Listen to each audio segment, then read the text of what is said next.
Assalamualaikum warahmatullahi wabarakatuh. Sahabat semua, alhamdulillah kita kembali bertemu yang insya Allah dalam keadaan sehat walafiat.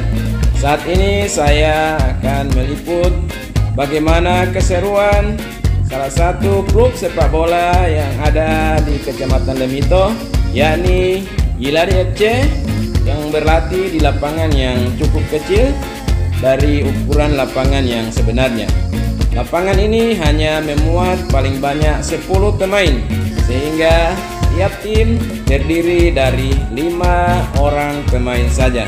Untuk memainkan pertandingan, mereka akan menggunakan sistem 1 gol ganti atau 2 gol ganti, sehingga semua pemain yang datang ke tempat ini bisa bermain secara bergantian untuk mengganti tim yang kalah. Seperti apa keseruan mereka dalam latihan sore kali ini?